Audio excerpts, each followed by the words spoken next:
নমস্কার বন্ধুরা, আমি সিথি। আমার রান্নাঘরে আপনাদের সবাইকে স্বাগত। তো বন্ধুরা, আজ আমি দেখাচ্ছি কুমড়ো দিয়ে একটু অন্যরকম টাইপের একটি ভাজার রেসিপি। তার জন্য আমি নিয়ে নিয়েছি কিছুটা চালের গুঁড়া। চালের গুঁড়ার ভিতরে দিয়ে দিয়েছি কিছুটা শুকনো মরিচের গুঁড়া এবং কিছুটা লবঙ্গ, একটু হলুদ, সামান্য জিরে গুঁড়া, ব্যাস।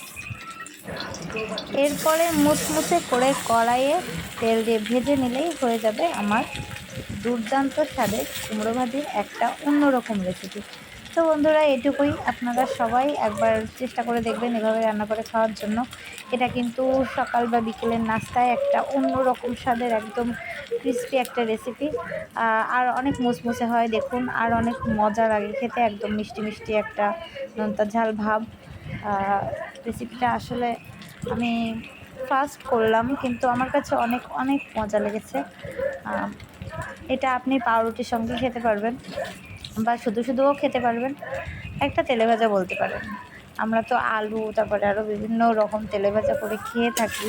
এভাবে যদি কুমড়ো একবার একটু ভেজে খেয়ে দেখেন তাহলে বুঝবেন আসলে রেসিপিটা অনেক মজাদার। তো বন্ধুরা, এটুকুই, খুবই সহজ একটা ব্যাপার। আপনারা তো দেখলেন।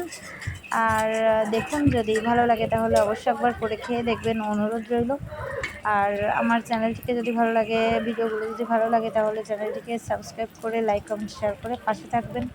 সবাই ভালো থাকবেন, সুস্থ থাকবেন। ধন্যবাদ সবাইকে। দেখতে থাকুন রান্নাটা।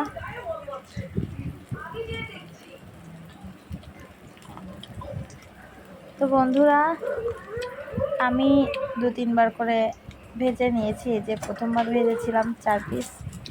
তো ভাজতে ভাজতে অনেকটা খাওয়া হয়ে যাচ্ছে আমার অয়ন বাবু সোনার। তো মাঝে মধ্যে একটু ভাজি ভাজা না হলে হয় না, জমে না।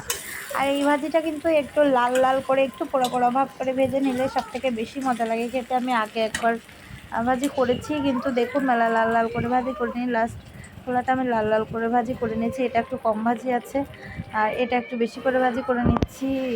দেখুন, আমার ভাজিটা কমপ্লিট। তো অনেক অনেক দেখুন মচমচে হয়েছে, দেখেই বোঝা যাচ্ছে। তো বন্ধুরা, এতক্ষণ দেখার জন্য অনেক ধন্যবাদ। আর সঙ্গে থাকার জন্য সবাই ভালো থাকবেন, সুস্থ থাকবেন। ধন্যবাদ সবাইকে।